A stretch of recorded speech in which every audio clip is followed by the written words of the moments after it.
Hi, I'm Summer Goriel. Thank you for joining me today.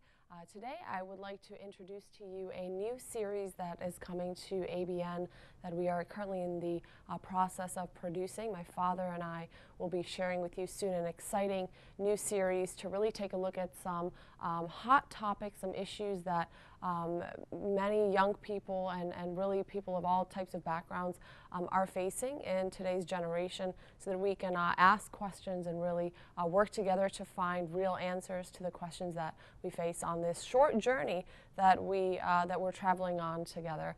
The new series that I'd like to introduce to you is called Light and Darkness, and what I'd like to do is just introduce to you some of the issues that we'll be facing and addressing in the first episode that you'll soon be seeing. The purpose of this series is really, number one, to work with you, the audience, to try to find the right solutions, to try to open up our minds together, to understand the complexity of issues that are being debated regarding the spiritual realm, to try to see things not only through our physical eyes but also through our spiritual eyes by opening them and not being limited by the intellectual mind, which is really at war with our spirit and the spiritual realm, which we will get into with a lot of these different episodes that we'll be sharing. But really the purpose is to ask if a spiritual realm exists, because a lot of times we just assume that our audience or that many of our peers around us they do have an alignment of belief systems, but in actuality there is a various diversity of belief systems out there, and so that we really need to address, does a spiritual realm exist, and if it does, what type of interpretations exist out there about this spiritual realm that we may not all be in agreement of. So that's the first purpose. The second is to identify and dissect characteristics of light versus darkness. What are the attributes of light? What do we mean when we say light? To me, that might be a very common term, but to my peer, it may be very foreign territory. So it's important for us to be able to really simply put it so that our minds can understand it, and so that we have the basic tenets put out in front of us, so that when we are discussing and debating with the audience in upcoming episodes, we really have a basis of understanding of what we mean when we say light and what we mean when we say darkness.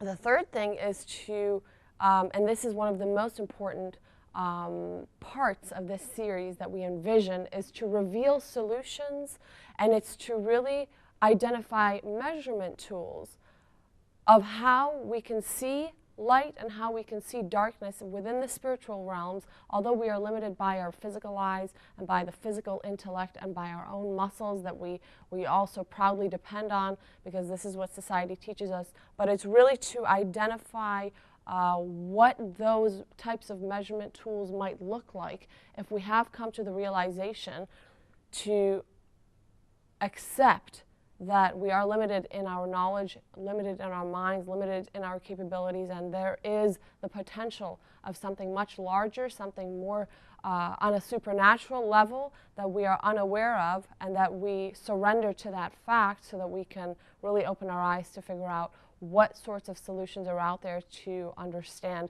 the other dimension and not just the physical dimension of things. So those are the three main purposes that we'll be looking at through this series.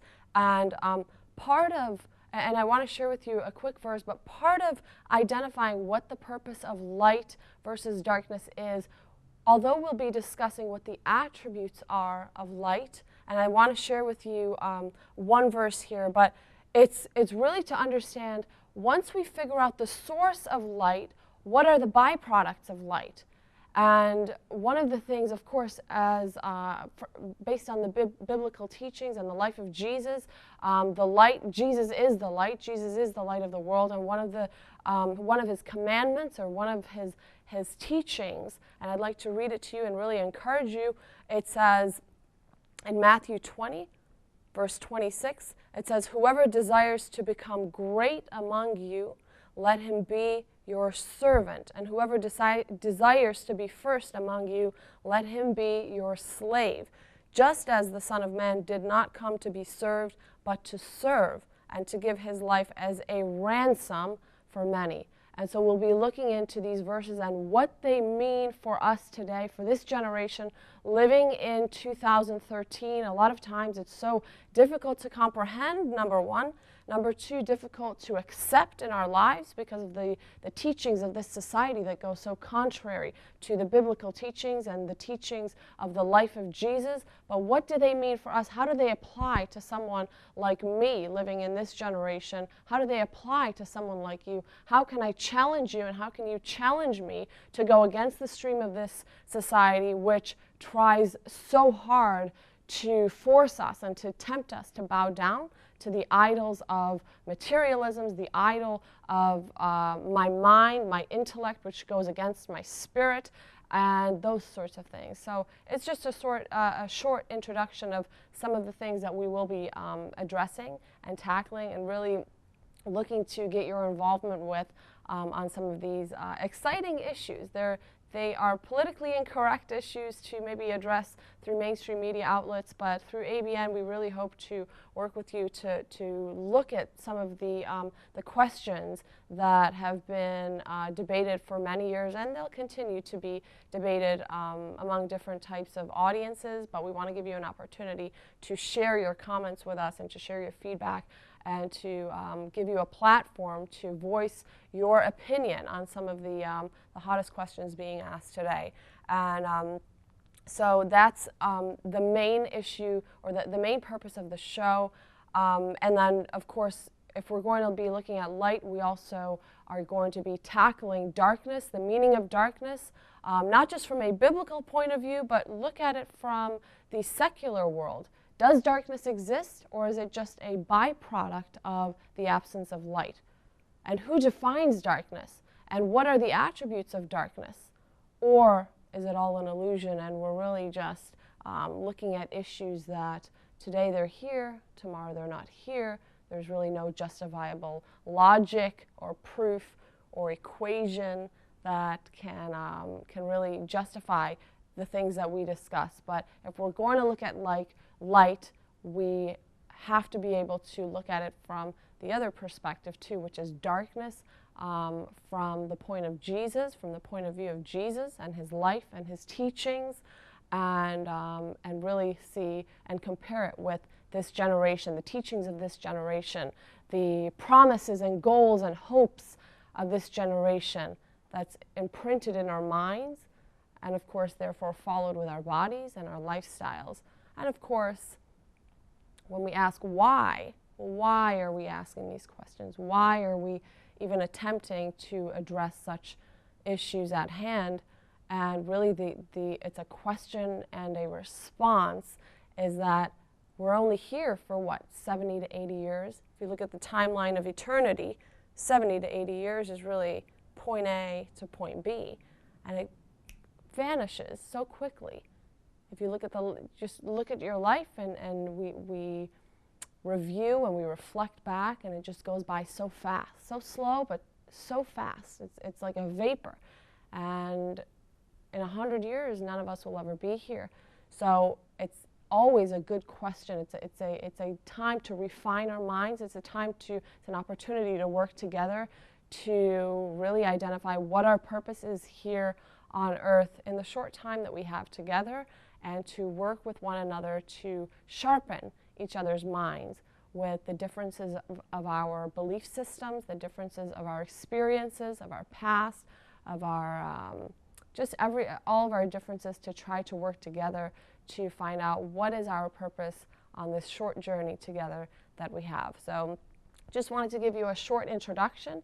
We are so excited to bring this new series to ABN. We're optimistic that the vision that we have for this series and for other series that are in the making to come to ABN will not only open the eyes of the blind, will not only set the captives free, but will release the oppressed from all sorts of oppression that we see this generation and this society and the wickedness and corruption is holding people down with.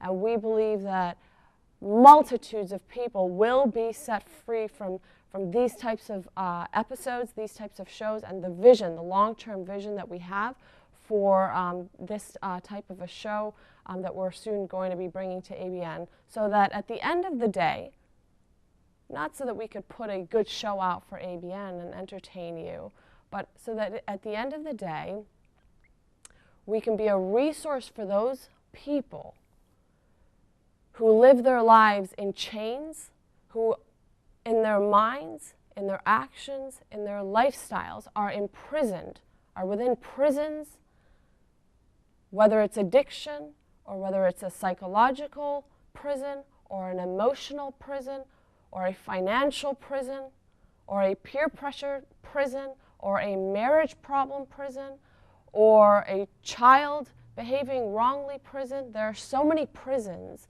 that the enemy wants us to bow down to and that the enemy wants to subjugate us to, that we should stand firm, we should stand up, and we should have faith and hope in the Redeemer who ransomed his life to set us free, to provide a solution for those of us who are in prisons. And how many of us have faced many types of chains in our past or in our present or in our future that the enemy may try to come and entrap us with.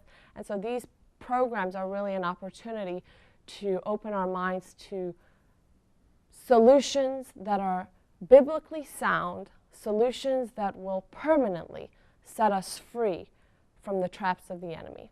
So I thank you for joining me, and please stay tuned to ABN for the new series coming up. And if you have any ideas or questions or comments regarding this series, we'd love to hear from you. So call us at the studio at 248-416-1300, and we'll see you soon.